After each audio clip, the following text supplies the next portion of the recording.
Yes, then YouTube, we are back. But before we start, guys, if you want to drop a like on today's video for me, let's see if we can smash 100 likes. Drop a comment down below and hit that subscribe button to my channel. That would mean the world to me. We are back on the road to glory with another custom tactics video, but of a formation that is my absolute personal favourite. And I think for a lot of you guys, or women that watch this, for a lot of you people that watch these, I think everyone would agree the 4-3-2-1 is the most meta formation in FIFA 23. You do have the 3-4-2-1, the 5-4-1, the 4-3-2-1, the 4-2-2-2, the 4-2-3-1, etc, etc. 4-1-2-1-2 narrow as well. It's very good. But for me, the absolute number one formation this year is the 4-3-2-1. But before we get started, guys, for your cheapest and most reliable place to buy your FIFA 23 Ultimate Team coins, please do check out mmoexp.com. Link is down in the description below. Use the code WOLF at a checkout for 5% off your order. So I think what makes the 4-3-2-1 so effective this year is, and it's kind of like the same with a lot of formations this year now. You can attack in a different formation to the one you defend in. So the 4-3-2-1, if you were to defend in the 4-3-2-1, I don't think it's a very good formation. But because of certain playing instructions that you can tweak with the 4-3-2-1, it will defend like a 4-4-2. And then you will have a fullback on overlap that will help out with the going forward as well. So how do I set my team up on the road to glory? Eto up front.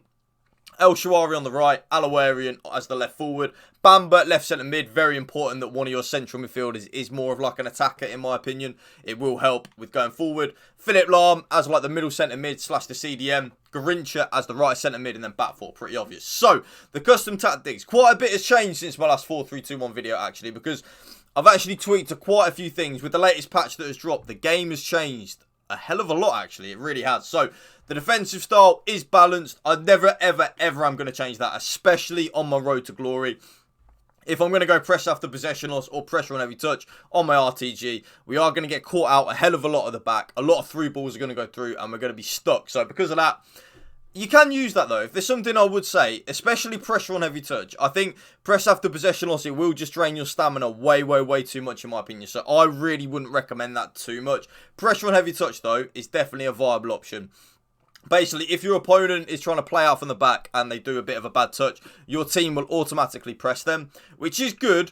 But sometimes if you're actually not expecting your own team to press, you will get caught out at the back. So for me, I just always play balanced. A balanced style where your team presses the ball to the middle of the pitch and your team shape is neutral. That's what works for me. And if it works for me, YouTube, it means it's going to work for you. Now, the defensive width, I've gone now to 40. I've been playing a lot, like really narrow actually, in terms of like between 25 and 30. But I've just really noticed, especially since the last patch, sometimes when you're actually very narrow, even though you are harder to break down, sometimes your opponent will have a lot of the ball down the wing, which means they are getting to the byline a lot easier and playing the easy cutbacks. So I found 40 really like in that good spot. Like it's not too narrow, but also at the same time it's not too wide. So it's a lot easier to press. For example, if you want to switch from your left back to your left centre back, or your right back to your right centre back, your right centre mid to your centre mid, they are closer together. So the player switching is a lot better to do that. So that's why I play on 40. The defensive depth, this is where it has changed. Normally, I play anywhere from like 55 to 70, like anywhere in that range. But I've been really liking 60 recently, in the last couple of days, especially in the weekend league runs I've been doing. The 60 depth for me at the minute, working absolute wonders. It's really, I'm loving it. We're a little bit more aggressive, and we know we like to play on the front foot. We like to squeeze your opponent, but at the same time, you're not that too YOLO gung-ho 70 depth that you can be. So you're not caught out too much at the back. But again, if you struggle defensively, I would recommend like a 55 depth. That really will help. The offense, YouTube, yes, you guessed it at this point. I'm not going to go into too much detail, but also drop a comment down below. Do you use anything else other than balance and direct passing? So I use balanced and direct passing in every single custom tactics video. And there's a reason for that. It's one of the very few offensive, like, as a pair that works. Let me know. Is there anything else you use that works? Because I use balanced and direct passing. The offensive width, though, has always been 45 on the 4-3-2-1 for me. Basically, I want my left forward and my right forward to be closer to my striker. That's the way I look at it. And it really does work. Like, it really does work. So, yeah, 45 on the width. Players in the box, of course, it's going to be 6. No real method to that. Just more players in the box, more likely you are to score a goal. 2 corners and 2 free kicks. So, they're the player instructions. That's how I set my team up in the 4-3-2-1 on the road to glory. No, they're the tactics. That's how I set my team up. Let's get into the player instructions. Now, not a lot has ever really changed on the playing instructions. I mean, like, ever. Because the way the 4-3-2-1 is set up with the playing instructions, I don't really know what tweaks I can make to improve it. And I've tried, believe you me, I've tried nearly every single, like, combination you could think of with playing instructions. I always try everything just to see if there's anything new that comes out that works, right?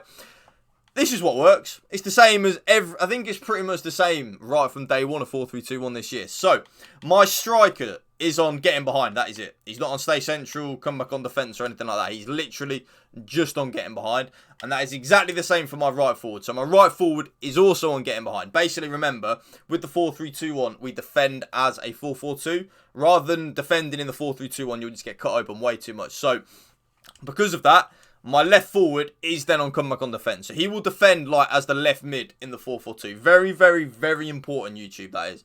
Very, very, very important. I don't know how you could use this formation without one of your forwards being on come back on defence. Even if you want like your right forward to be on come back on defence. You can flip that if you want, by the way. I just always have preferred it with my left forward and come back on defence. Basically, we defend in the 4-4-2. So, left forward, come back on defence. Striker and the right forward on just getting behind. That is the only thing we touch on the forwards. The left centre mid, remember, you can flip this if you want. So, I attack heavy down the left-hand side like my team Aston Villa do in real life under the greatest manager of all time, Unai Emery. So, we attack predominantly down the left-hand side. Okay, so, because of that, my left centre mid is on getting to the box for cross and cover centre. Remember, the getting to the box for cross, there's no real method to that madness. I just always think the more players you have in the box, more likely you are to score a goal. That's kind of like always the thinking that I have behind it. So because of that, put it on. My middle, oh, not my centre back, my middle centre mid, stay back while attacking and cover centre. Remember that the middle centre mid is basically used as like a CDM. He's basically used as like a Boubacar Kamara for Aston Villa, a Casemiro for Man United, a Rodri for Man City, a Fabinho for Liverpool, who's doing shit at the minute, funnily enough. But you know what I mean, that type of player. That's the way we use that middle centre mid in a 4-3-2-1. So he is the CDM. He is like the deep line playmaker. He controls the tempo and also breaks up the play. The right centre mid, completely default settings, but he's then on cover wing. Because remember, Alawarian for me, my left forward, will be the left mid in the 4-4-2 defending. Bamba and Lam as the two centre mids. And then Garincha for me on my road to glory will then be the right midfielder in a 4-4-2 when we're defending. So that's why he is on cover wing. He is literally on completely default settings. I do not touch his setting play instructions at all. Now, I then use my right back, YouTube, on stay back while attacking. And then my left back on join the attack and overlap. So I use my left back to help out going forward. And then my right back is the one that stays back while attacking.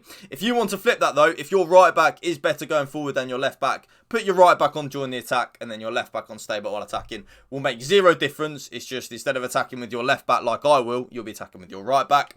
And then last but not least, YouTube, goalkeeper comes for crosses and sweeper keeper. And that right there is my updated 4-3-2-1 custom tactics video for you guys. If you did enjoy this video, please drop a like. Let's see if we can smash 100 likes. Drop a comment down below and hit that subscribe button to my channel. Thank you for watching. Remember, spread the love and positivity. PMA, positive mental attitude. Peace out.